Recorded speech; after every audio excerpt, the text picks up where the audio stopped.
Yo ho ho, hello. Good morning, good evening, good afternoon, wherever you are in the world, and welcome to Breakfast with Champion. Welcome to those of you listening to the replay. Welcome to those of you who are filing into the room one by one. Welcome. You are in Breakfast with Champions.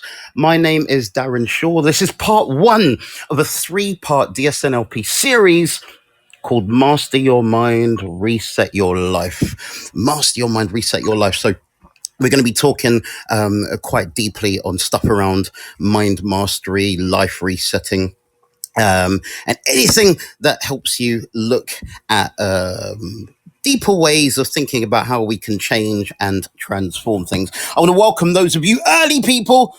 Hello. So for some of you, it's like 4 a.m. in the morning, isn't it? Crikey, if you're on Pacific time, it's more closer to 1 a.m. To anyone from Britain, it's around 9 p.m.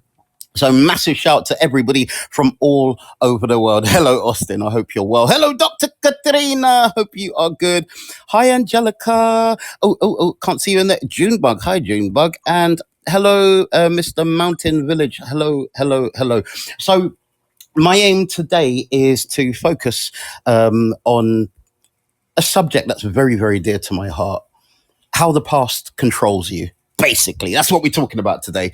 And we're going to do everything possible to stay on that particular focus. For those of you who don't know me, again, my name is Darren Shaw. I've been doing something called neuro-linguistic programming, NLP, for the last 25 years. But even if you put that to one side, my whole focus for more than 2 decades has been the subject of psychology. I like psychology.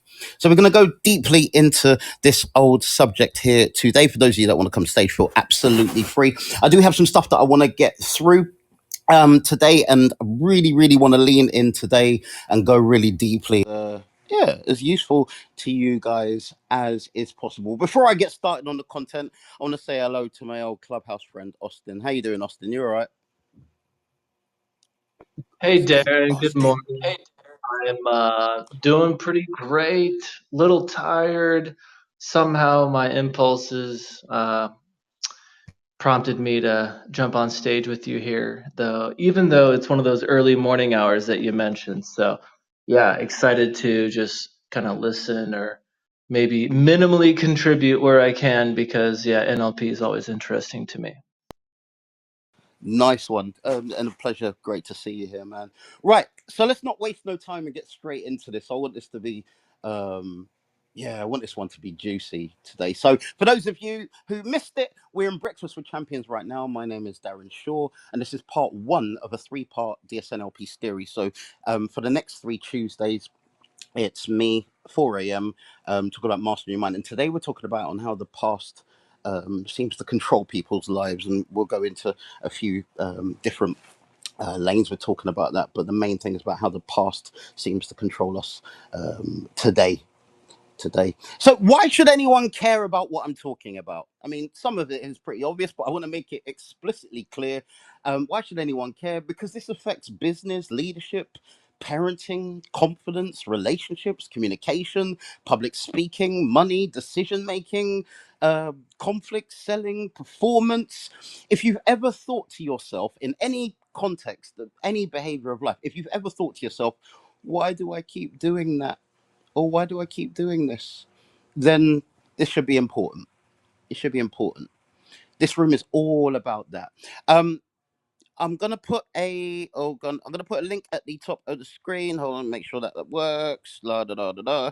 Um, so the link at the top of the screen is something where if you click on it, there's a download button. So if you scroll down a little bit, there's a download button where I've created a worksheet, a handout that's absolutely free. You don't even have to give me your email for it today. You just scroll down a little bit, click the download button, and you can download a free worksheet that will help you work through your own stuff in your own time, if you want. So click the link at the top of the screen for that. Um, if you scroll down even further, you can join my mailing list and all that wonderful stuff. So let's get into a super duper basic model around what we're talking about here. Simple architecture as human beings, and every single one of you is subject to this. As a human being, you go through life, you have experiences, things happen. You as a human place some kind of meaning on that experience. When you're doing this thing, creating meaning in your mind, you have some kind of emotion. And then this emotion, then for as long as you don't really fully process and deal with it, this emotion then goes on to control you for the rest of your life. Make sense? There are literally people who get to the ages of 50, 60, 70, 80, and they haven't resolved things that happened when they were 4 years old or 10 years old or whatever it is. Now, no shade on anyone where that is a thing, but if you are somebody who wants to live an optimal life where you achieve the goals that you set out to achieve, then what I'm saying today should matter to you. If you're somebody that doesn't care and you don't really want to achieve your goals to all of that, then what I'm talking about today shouldn't really matters that much. But again, simple architecture, you have an experience, you place some kind of meaning on it, you have some kind of experience in the moment, it then informs your behavior for the rest of your days. You as a human being, you were born with a nervous system that gave you the ability to automate these things in an automatic process where you don't really think about it that deeply. It only becomes a problem when you're trying to achieve certain things and you find that you can't, and you don't know why. And that's where what we're talking about today becomes a bit of an issue. Bom dia, Portugal. Hello, hope you are well. So again, people rarely ever react to events that happen in life. They mainly react to the meaning that they've attached to events. For example, I've spoken to people that are scared of public speaking, totally terrified of public speaking. And when you get into it as to why they're terrified of public speaking, they're terrified because, and this might be a 40, 50-year-old person, for example, they're terrified because when they were 10 years old, they tried to play the trumpet on stage and the trumpet broke and it fell on the floor and everybody laughed at them. And for the last 4 or 5 decades, they've made sure they've never stood on a stage in front of a group of people ever again. This then makes sure that they can't present in a corporate workspace. It means that they can't lead a team using a PowerPoint presentation. It means that they can't get onto a clubhouse stage, all because of what happened when they were 10 years old. Say what now?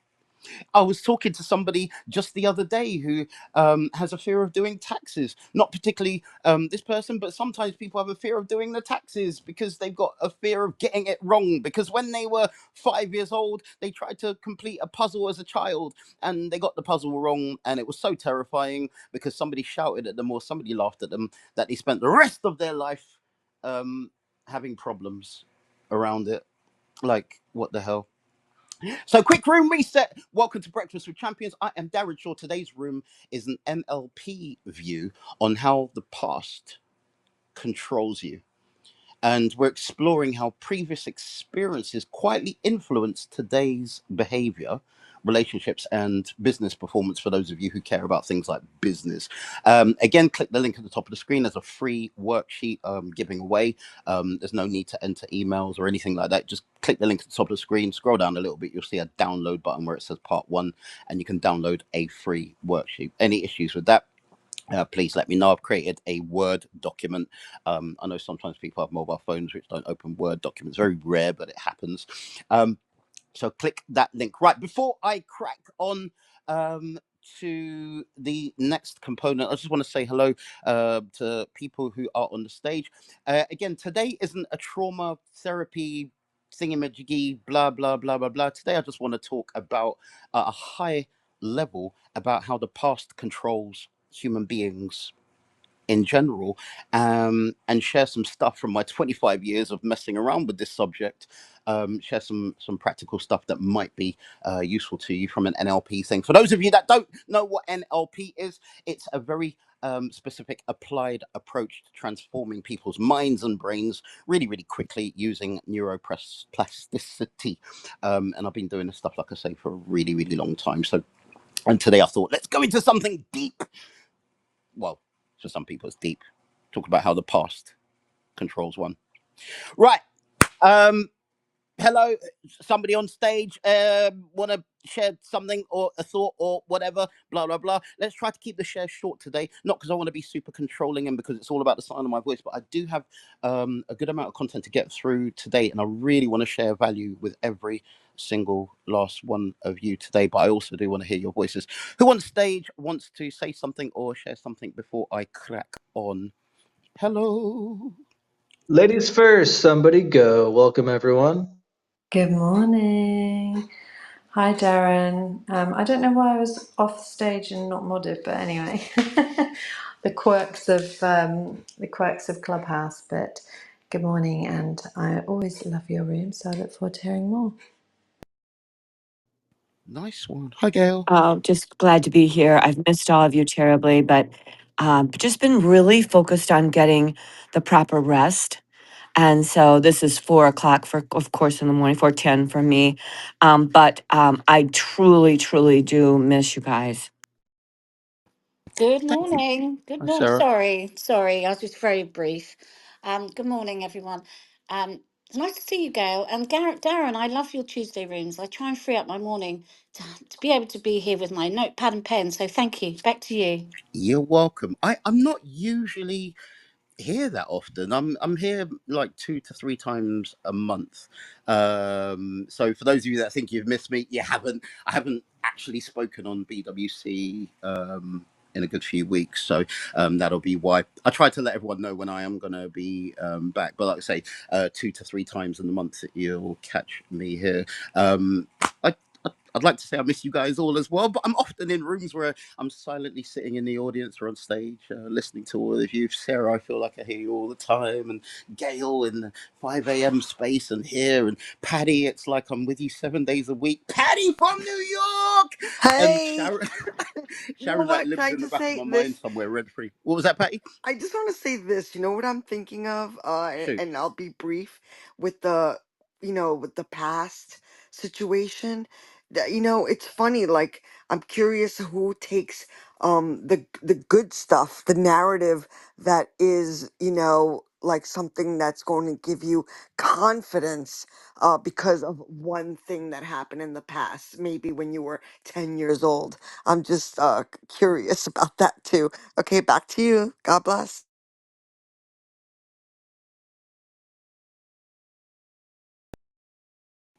Woo, woo, woo. Yeah, sorry, I was trying to get to the buttons on here. I'm not sure why, but all the different mods, like especially you UK lot, Sharon and Charlene popped in and out earlier, are coming into the room, and then it's putting them in the audio. I have no idea what's going on. Don't blame me. Anyway, cracking on. So everyday evidence, I've already spoken about people avoiding doing the taxes. I was one of those people. I avoided doing anything to do with tax for about 20 years until one day I was like, what the hell is wrong with me? Up until now, I don't know. I just realized that I needed to get on with doing that. I gave the example of people freezing before presenting, or speaking publicly. People avoiding difficult conversations. Maybe when you were 8 years old, you had a conversation once with somebody and they screamed at you or shouted at you, and that gave you a fear which lasted all the way until you were somewhere in your 30s, 40s, 50s, 60s, or so on and so forth. Somebody undercharging. I hear this one all the time. People undercharging, and they undercharge because, well, it's nothing to do with money. It's something to do with being valued. Oh, I don't value myself, and money equals value. Therefore, I'm going to make sure I don't charge enough while I watch everyone around me who can do less than me charge more, all because of something that happened when I was 4, 5, 6, 7, 8 years old.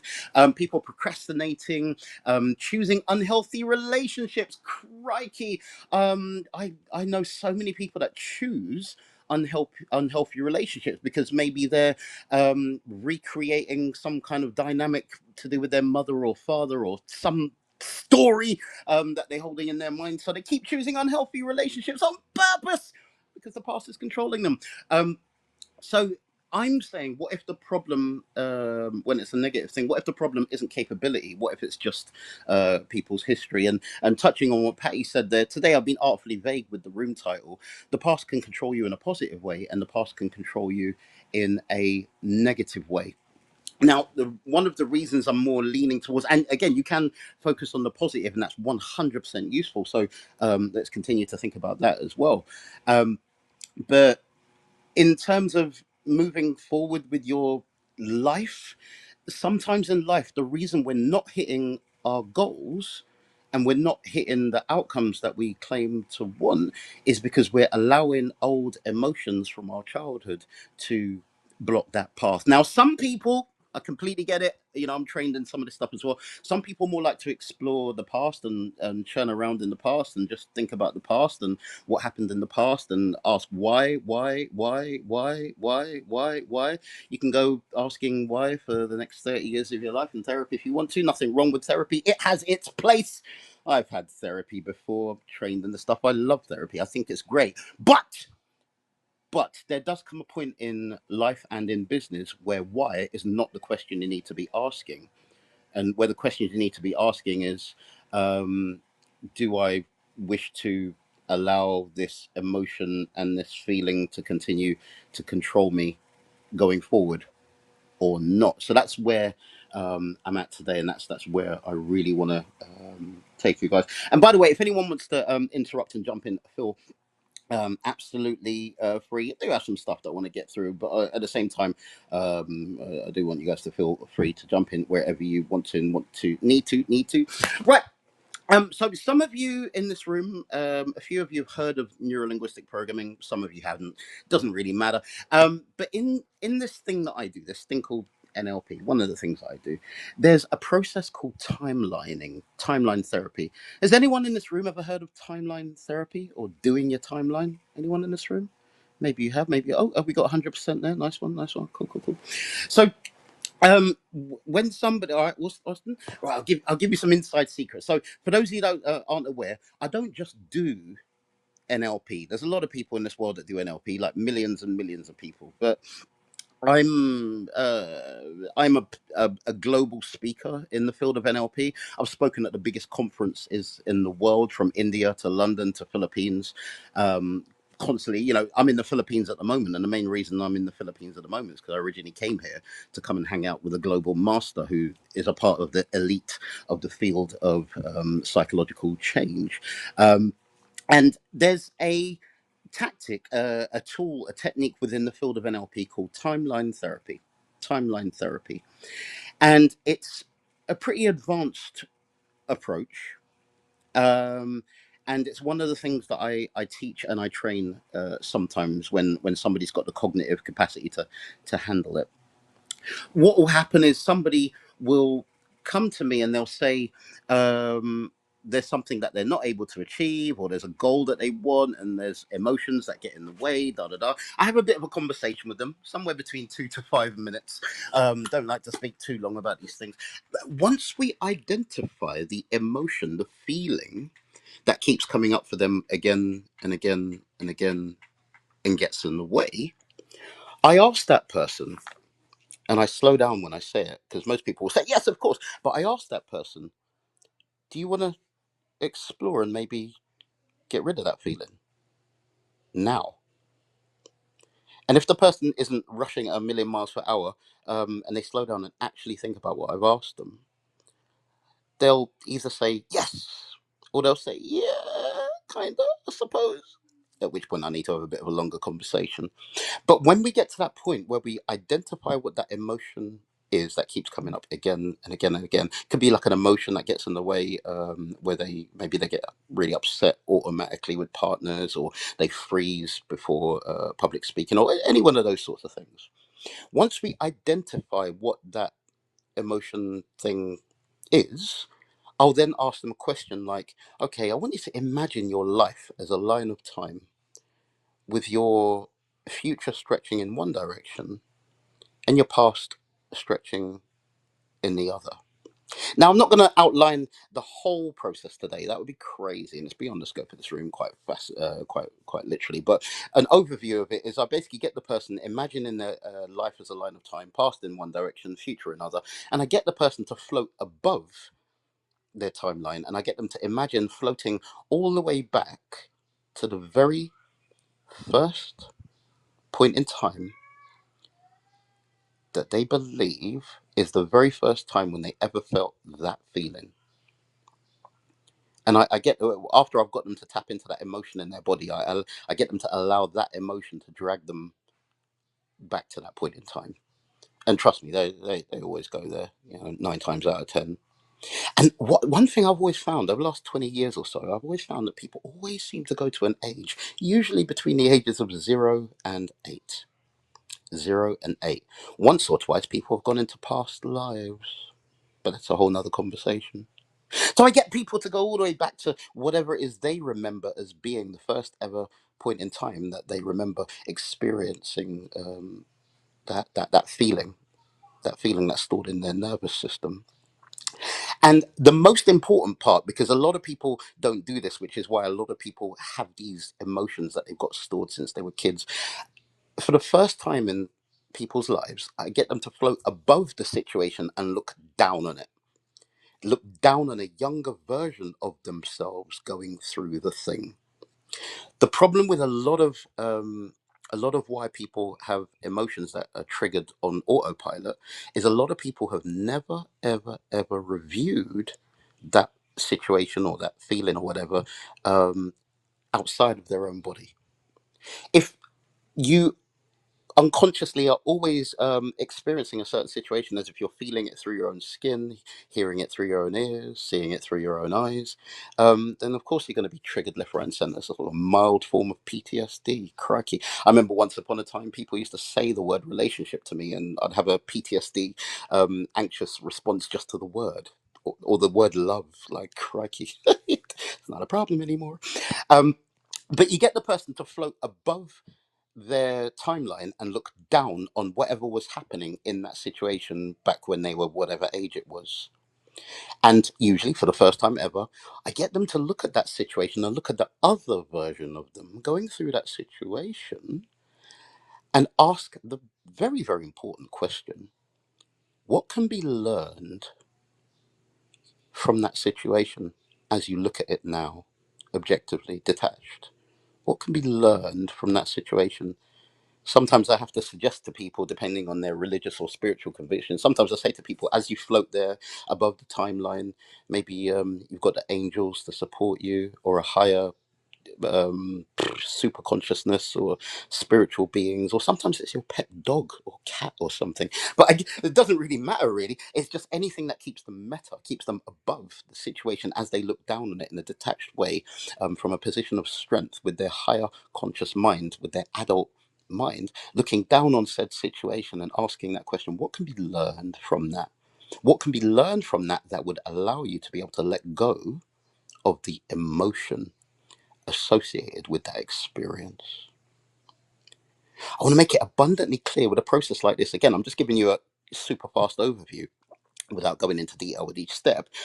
It is so important to make sure that the person knows what this is about, is detaching getting the learnings that will allow them to let go of the emotional response.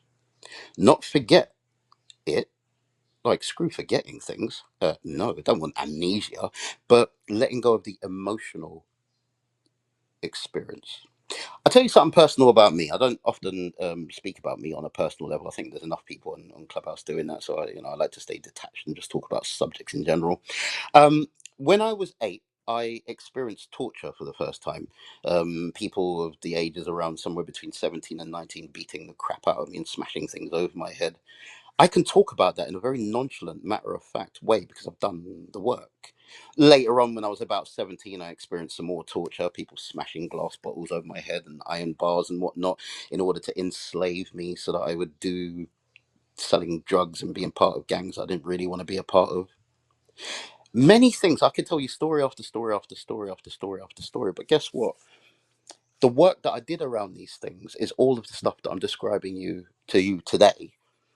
I did this when I first ever learned about this timeline stuff. It was around about 2007, 8, something like that.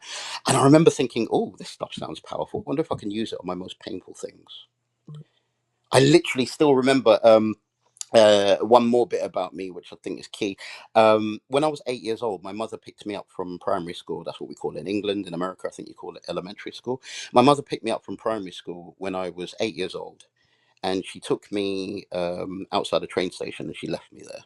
It was the beginning of me. I didn't, for those of you wondering, I didn't see my mother again for about 9 years or something like that. So my mother, she had a nervous breakdown and left me on the streets for dead. The police found me walking around and locked me in a room, and then I went into care, blah, blah, blah, blah.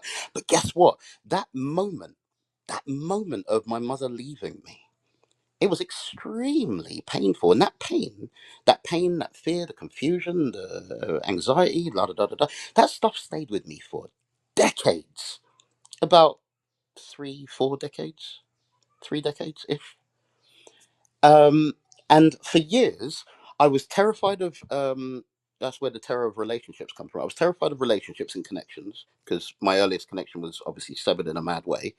I was terrified of being trapped in things that included relationships, contracts, situations, jobs, because after the police found me walking around, they trapped me in a room in a police station in South London. So I was terrified of being trapped in anything. I was scared of speaking too honestly and openly because when I was 8, I spoke honestly and openly to my mother, and I believed for years that that's why she left me. And so I had that as my story, right?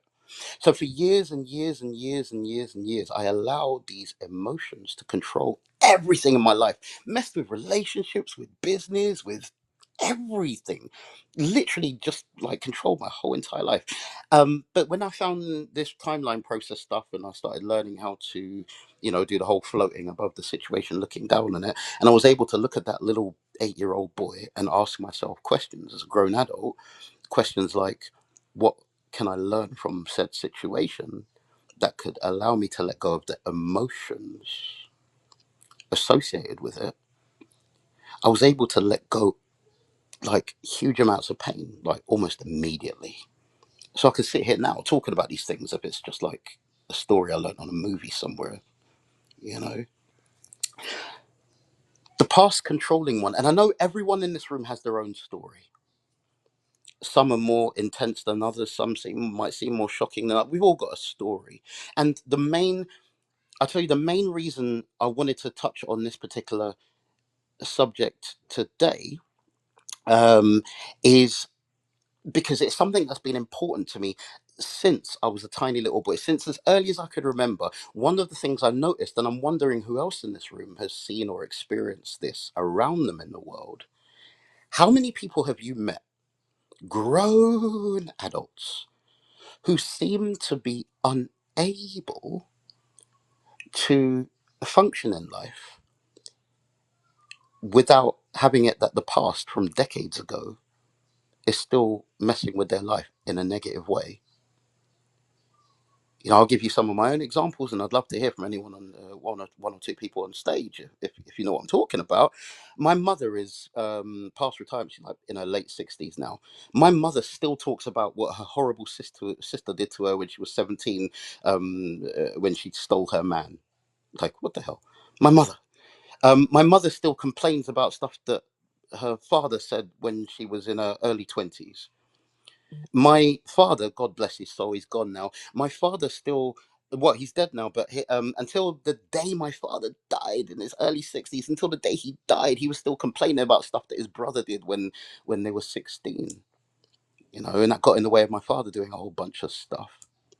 I'm not going to go person after person after person, but I'd noticed since I was a child. I remember noticing as a child, and then throughout life until today, and it's just humans, I guess. There's just so many people in the world that allow the past to get in the way of any other predicted future of blockages from this, that, and the other. There's so many people that allow the past to get in the way of healthy stuff, good stuff, useful stuff. There are people who allow the past to get in the way of raising their hand and coming to on a clubhouse, coming onto a clubhouse stage. There's people that allow the past to get into the way of them ever starting out in entrepreneurialism and leaving their horrible job behind, where they actually hate their boss and hate their colleagues and hate being controlled and la da da da. There's people that allow the past. So that's what we're talking about today: how the past controls you.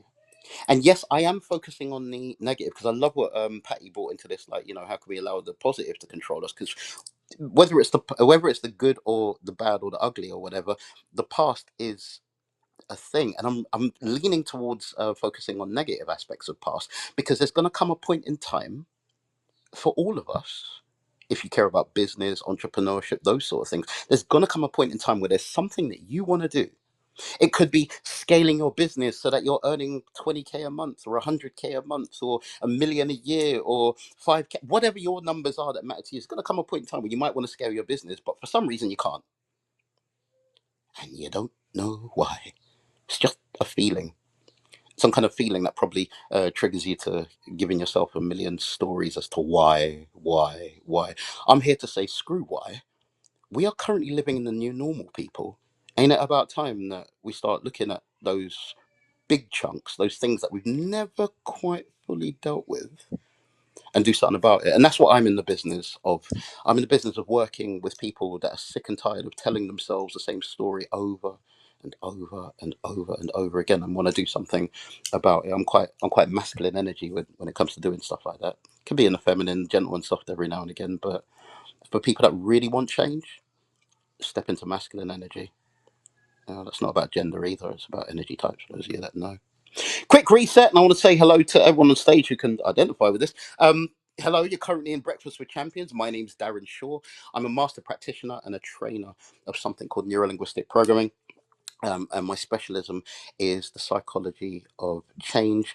My corporate career has always been about learning and development in a corporate setting and in the private world as well, helping people with their own learning and development. That's my thing. But anyway, enough about me. Anyone on stage got your own thoughts about this? Or can you relate to what I'm saying about people allowing the past to control them, blocking them from progress? Wow. Oh my goodness, Darren. I think I manifested you today. I definitely manifested you. I know I did. When you first started speaking about cognitive capacity and if you have the deal to do with it, then you started speaking about timelines. And I thought, oh my goodness. Because I've been looking for a way to explain what I do with people, and I'm going to steal that cognitive capacity to deal with it. I'm trained in a therapy that's called the energy alignment method. Parts of it has elements of NLP. I don't know a lot about NLP, but I know bits of NLP. And when you started talking about timelines and how they affect us, you can have a timeline that is in front of you, behind you, or right next to you. And I do past life regression, and we use a lot of that. But the past life regression I don't hypnotize anybody. They're always conscious. Um, but just talking about it, you're speaking my language, and I love it because it really is important for people to understand they don't have to carry past lives with them. They don't have to carry past thoughts or how you were brought up as a child. There comes a point in our life where it came a point in my life where I had to make the decision. Nobody was coming to save me. I had to make the decision that I wasn't going to live that way anymore or have those thoughts anymore. And once we do, and it does take time to get rid of these thoughts. But one thing I will say that happens immediately is when you are serious, 100% serious about changing your life, about changing your thoughts, about changing the way you live, then that happens immediately. The path of learning is long and winding. It's not straight and straight to it, but you do see life differently once you make that decision in a split second. I'm not going to live this way anymore. This is not going to be my life anymore. Your life changes. And I just want to say thank you, Darren, for speaking on subjects. Quite frankly, I wasn't sure how to speak about, but you've taught me a lot today. So thank you. Back to you. You're welcome. And you know what? I love the past life thing. because here's the thing, and I'm literally talking right now to those of you in the room who don't believe in past lives, or you're not sure, or whatever. I really want to speak to those of you that are like, well, I don't know about that past life stuff, that crap, da da da. Here's the thing: if I've got a client in front of me, it's this simple, and I'll tell it to you how my trainer taught it to me many years ago. If I've got a client in front of me and they believe in past lives, then isn't it important that I've got a framework to help them move forward in life in within the framework of what they believe. I'll never forget when again my trainer first said that to me. I remember thinking, good point, because when I first learned about timeline therapy, I was just like, I don't believe in past lives. It sounds like a bunch of bollocks. I'm nothing about that. Um, and I'll never forget. It was around about 2008, something like that. I was doing this timeline therapy with somebody. It was when I was still in the process of learning, and I asked the person to go all the way back down their timeline to the earliest point of when they remember experiencing that feeling. And there's a key question that you ask in this process. You say to the person, was it before, during, or after you were born? And it's always an interesting question that most people say after, and they give you an age when they were a child. But every now and again, somebody says it's before I was born. And in that moment, whether or not you believe in the past life stuff doesn't matter. Treat it like a metaphor. Whether or not you believe in past life stuff, you got to be like, okay, cool. So just going back to whatever age you were and noticing whatever you notice, float above it, high above it.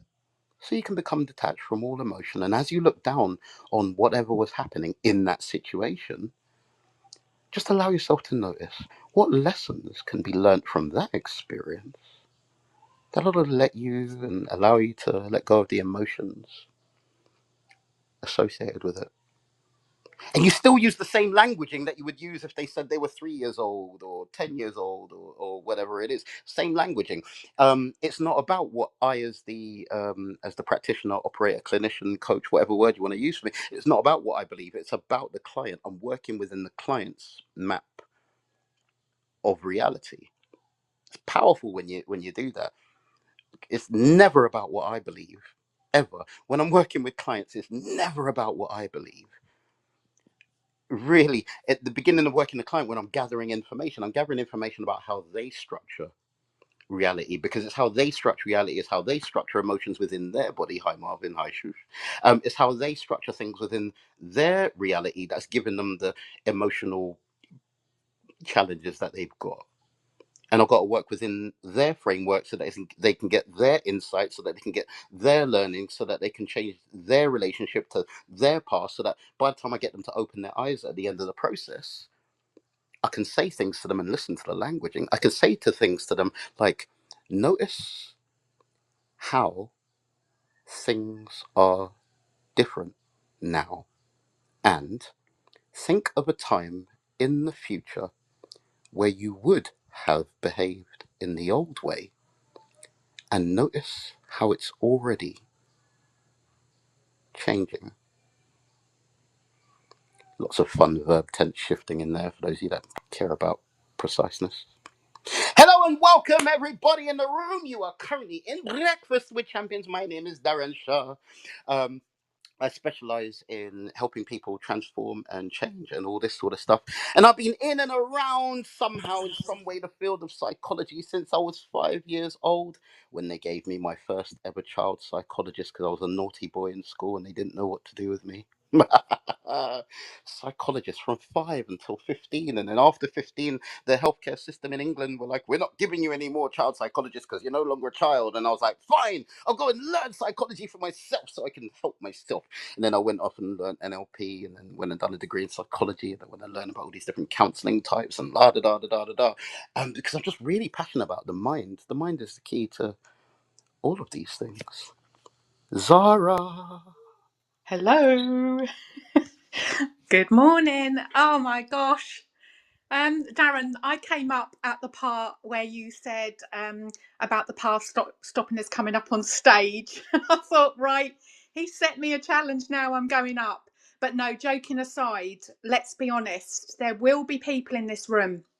There will be people that listen back and maybe even question what you're saying, what Sarah said, what I would possibly say on another platform or elsewhere, about the fact that we can, over 12 years I've been witnessing this, we can literally choose to make choices. And boy, oh boy, oh boy, freedom is sweet. And freedom from everything you spoke about, Darren, what Sarah touched on, what others speak about, that we can choose to change things, to live, to have a future. And I'm not even going to mention one damn thing about, the things that I went through. Darren, thank you for sharing that. Obviously, we haven't got time for me to share some of my things, but I can tell you now, I'm living proof that what Darren says, if you're rolling your eyes or you're going, no, surely not. No, it's right. We can yeah, we can live for now. We can live a different life, and we don't have to have that great big sack of all this trauma and all of those things. And I put in the chat, actually, Darren, very quickly, that one of the things I give an example is that how people kind of get stuck in the same radio station in their head. It's going over and over and over, and you're like, right, you've got to choose to change that channel. But yes, thank you, great room, thank you guys. You're welcome. Sharon, am I imagining things or did your mic just flash? It winked at you, Darren. That's what it did. Yeah, it's a really interesting. It's a really interesting conversation as always. It's funny because I think you're right. I think our past can hold us back if we're not careful. And I think it's to do, obviously I'm a photographer, so I'll talk metaphorically here. I think it's all about the lens we choose to look through when it comes to our lives. And I always say life is always about perspective. There could be two people who had two children who had an alcoholic parent or an alcoholic father, and one of them grows up to be an alcoholic and the other one doesn't. And when asked, why did you become an alcoholic? Well, it's because my dad was. And when they ask the other one, why aren't you an alcoholic? Because my dad was. It's all about perspective. And I think that for me, I had some very, very traumatic experiences as a child because I had a very abusive father, not my dad now, who married my mum when I was a bit older, but and I had to reface that trauma when my brother got married a couple of years ago, and I met him again face to face, and it was very interesting because it was very cathartic. My body was greeted with fear when I knew he was in the room, but when I actually ended up having a conversation, I was able to bring myself into the present, and I was actually able to remind myself of who I was now. And he was very humble, he was very apologetic for his behaviour, of his treatment of me, and he felt very ashamed of how he'd treated me. And I think this is the thing, is that we hold on to stories from who we were, not who we are now. And I have made a decision every time something bad has happened to me, every time I've been through something that is potentially life-changingly traumatic, I've chosen not to be a victim to it. I have been a victim, but ultimately, my ultimate goal in life is to not be a victim of my past, not to be a victim of my experiences, and not to be a victim in the now, because I choose to be. I did a post and it said, be the woman your future self will admire, not because she has it all figured out, but because she keeps going anyway, even when she doesn't. And that is my point, is that I want to be the hero in the hero's journey. I don't want to be the victim. So therefore, I allow myself the grieving process of what happened to me. I get the help and support where I need it, but I choose to be resilient. And that is all about perspective. Thank you. You're welcome. You're welcome. Ah, it all starts with the washing, doesn't it? It does. It really, it starts the washing next week. It's when it launches.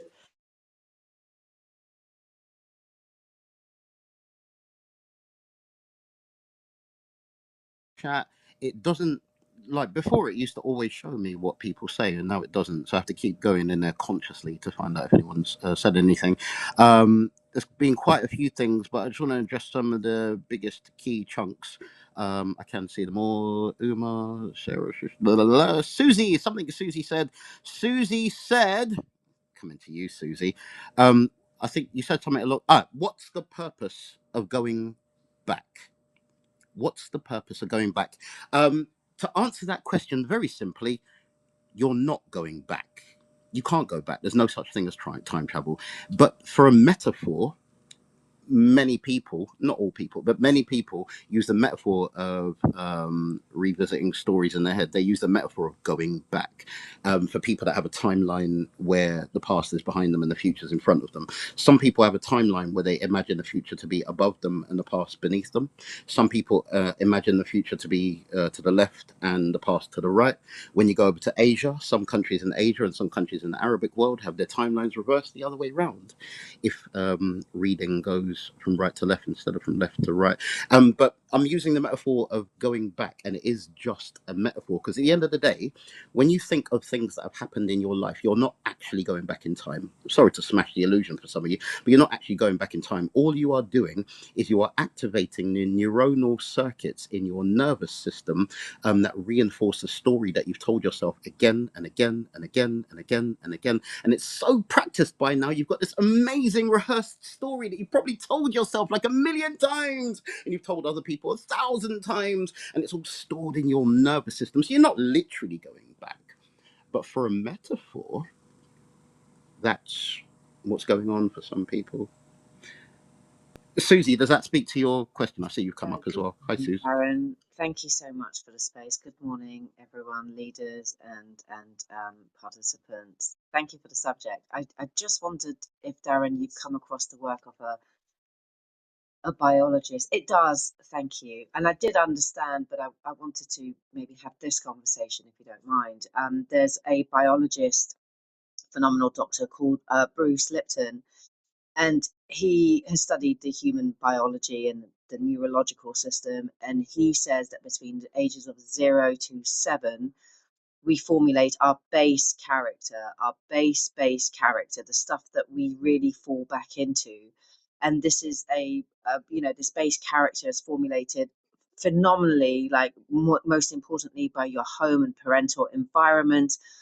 And there are certain triggers, certain things that happen that create, defense mechanisms or inspiration or the feeling of security, etc.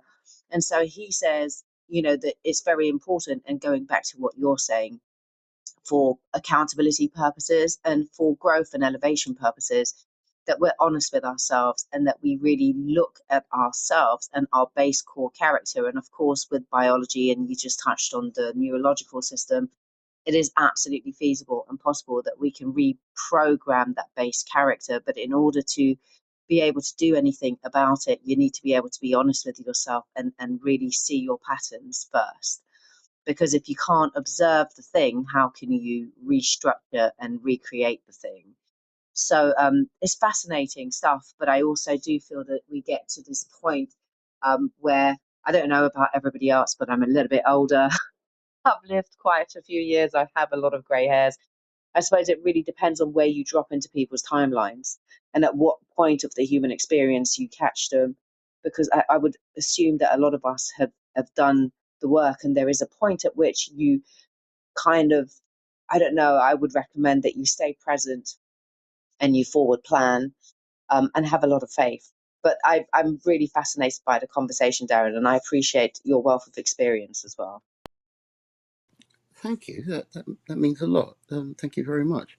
And yeah, I think it's important to bring in the neurological part there and also that metaphor part there. Again, if I say to somebody, oh, imagine your life as a line of time, most people, and I was originally I'm originally from London. I'm in Southeast Asia at the moment. I'm originally from London, and most people in the United Kingdom and the Western world, like America, and much of the Western world, read from left to right and often see the past as being behind them and the future being in front of them. But that's not all people. I've met people from various different places in the Middle East where they read from right to left, and you ask them which way's the future, which way's the past, and they've got all these different other configurations. So when I do this kind of work, I always ask people, what metaphor are they working in? Because if you just automatically assume that for everybody it's going back or going forward, if you automatically assume that all human beings function like that, then you'll be extremely limited in helping other people to be great. Again, for some people, the future's off to the right, and the past is off to the left. Some people, it's going upwards, or for the future, or the past is downwards. So I always find it's really coming to your moment, Gail. I always find it's really well, it's useful, more than useful, to make sure that one identifies what's the metaphor that the person who needs the help is operating within. You can't help them if you start applying other metaphors to them. If you say to somebody, okay, so go back in time, but if their timeline is operating in a completely different way, they're going to be like, what? Back in time? What are you talking about? What? I don't understand what you're saying. So I always try to identify people's metaphors before I go there. And again, it's just a metaphor because at the end of the day, it's all the nervous system. You cannot go back to the past. That's impossible. It makes no sense. Like, who invented the time machine? Like, get out of here. I know Gail flashed the mic, and I saw Craig also came to stage. Gail first, and then I'll go to Craig straight afterwards. Remember, we've got 10 minutes, people. Yes, Please, I'm keeping an eye I'll on the keep clock. it quick. I just wanted to say that I have a really unique experience. I was adopted as a newborn, and I went to a place in Michigan with this wonderful mother and father, and I was in almost like a perfect storm. It was like I could do anything I wanted to do. And when I say that, I was not spoiled. No one was spoiled in the 50s. Respect was critical, but nobody ever had as much love or support, I think, as I had. I was just crazy.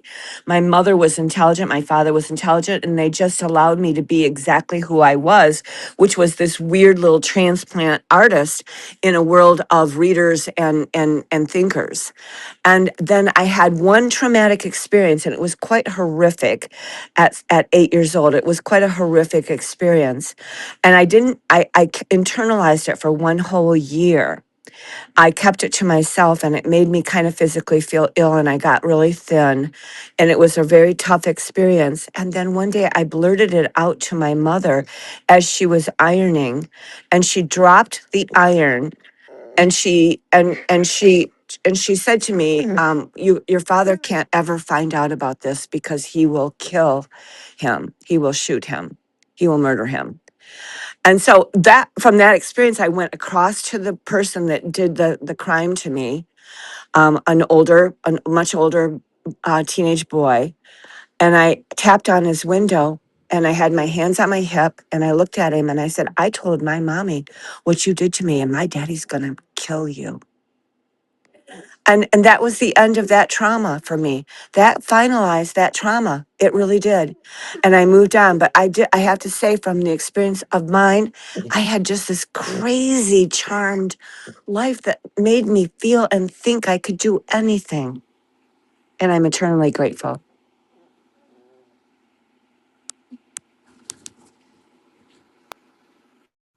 And that's the key, being eternally grateful.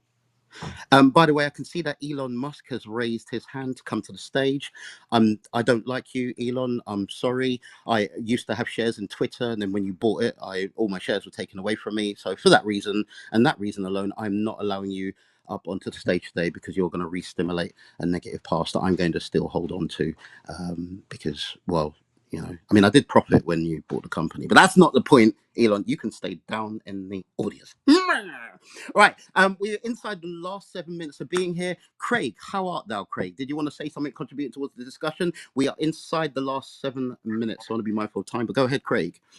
Yeah, thank you. Morning. I will be brief. So this is talking to my wheelhouse. I've been an accredited therapist for 30 years, and in that time, what I can tell you is the degree to which the people who come into my clinic suffer is the degree to which they resist what is, particularly the past. Now, where people tend to get stuck and they start to focus is because they don't want to relive the past, or they don't want events to happen that have happened in the past. They don't want to feel whatever it was that I felt, and they create coping mechanisms to deal with that, to try and attempt to control that. My average length of sessions with a new client is anywhere between 3 and 6, because the one thing that I would encourage people to do to disrupt this pattern, if anybody is caught up in just living with their past, is just to ask yourself one very simple question, and you have to be honest. And that question is it true? So, whatever it is that you're thinking, whatever the story is that's going over and over and over in your head, just ask, is it true? Are all elements of it true? And I can almost guarantee you there will be some which are not true. So, to Darren's point, we do tell these stories over and over and over again. We embellish them, we add color to them, we add detail to them. They become part of our identity. So, they become very, very difficult to then disseminate. But I can promise you, in 30 years practicing, there has never been a single story which has been 100% true.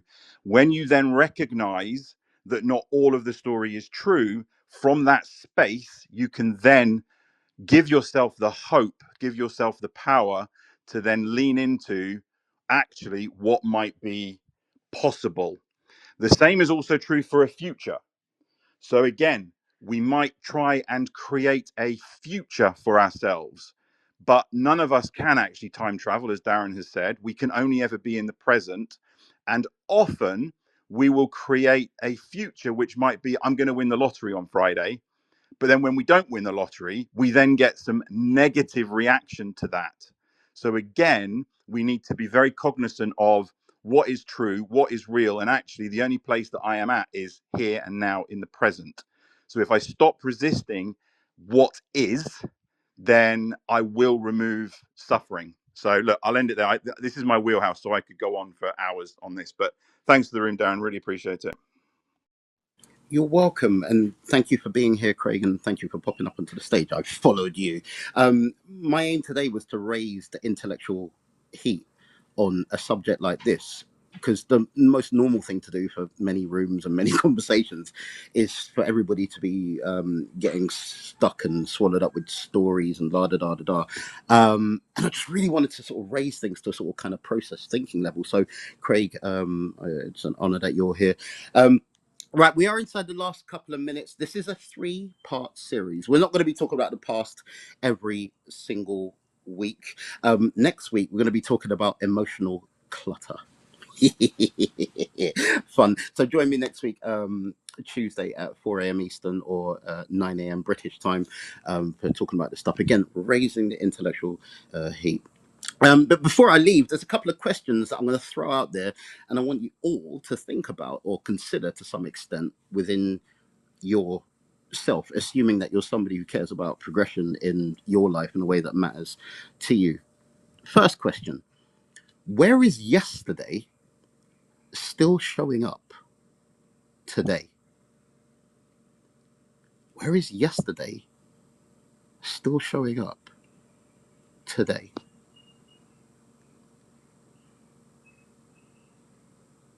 Next question: what conversations are you avoiding?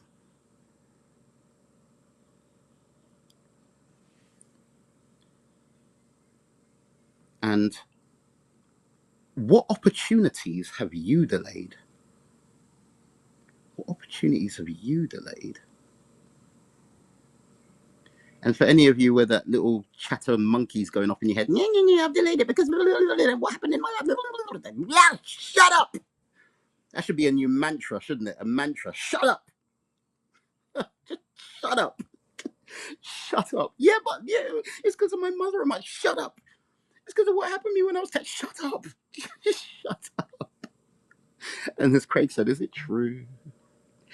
Final question. What goals have become harder because of old emotional patterns? And again, I don't need to hear your answers to these questions. I really, really don't. We're inside the last legal 60 seconds of being here. Again, I want to thank every single last one of you for being here in the room right now. Massive shout to Marvin. Big up, Marvin. You know, there was a guy a long time ago I had a falling out with about a decade ago, right? He was from Birmingham. So I remember the first time I ever met Marvin and I heard his subtle, very subtle Birmingham accent. I was like, he's from Birmingham. And I was like, oh my God, what's that about? I had to clear that up real quick. No, I'm slightly joking. But no, Marvin, one of the people out here that I rate on a huge high level. Big up, Marvin. You guys have got to thank Marvin for bringing me into this BWC space. I was happy hiding in the audience and chilling out, just listening to all the other people doing whatever they do on stage. And one day, Marvin approached me and he said, Darren, I know that you're a bit of an expert in all that NLP stuff and all that performance stuff and da da da da da. I need to bring you into this thing. And my first response to Marvin was like, no, no, because of a past that I've had with coming into groups and communities and not quite getting on with people. And Marvin was like, Darren. And I could feel by Darren's communication, by Marvin's communication with me that he wasn't quite taking no for an answer. That's how I know you're a salesperson, Marvin. Man never took my first no as an answer, like proper white man out. And then after thinking about it for less than 24 hours, I was like, why am I saying no?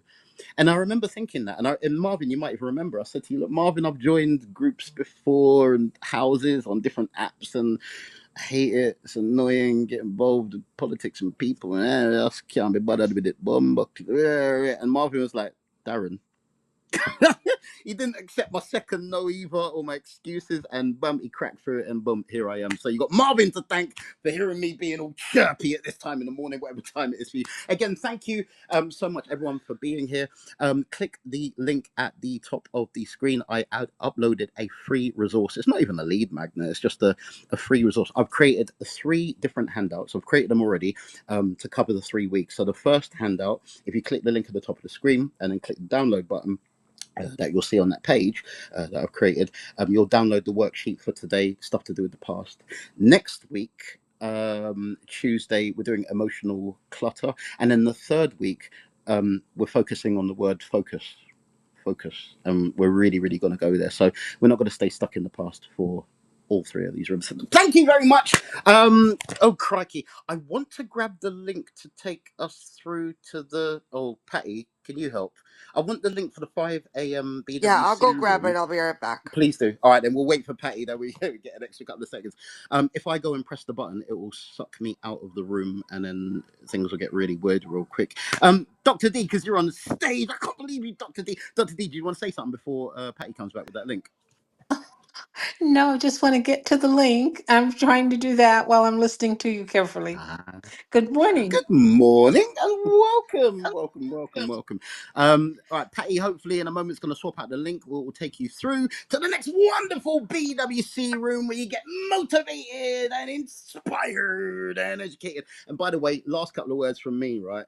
If any of you are thinking about past controlling you and thinking about things like, oh, crikey, oh, ouch, hold on, press the wrong button. No, hold on, crikey. Oh, thanks, Patty. Saved me problems. My phone just froze for a moment. For those of you thinking about things like the past, like generational trauma, maybe that's a room for another day. I think there's a lot to be said about generational trauma, and I never hear it spoken about in a way that I would speak about it. I've had some of that in the past. Now it's not really like a thing, but that's for another day. But in the meantime, people, crack on with your life and enjoy the rest of your day, and don't let stories hold you back, I guess. Bye. Click the link to the top of the room and get out of here. Go get inspired somewhere else. God damn it. Take care, everyone. Bye bye.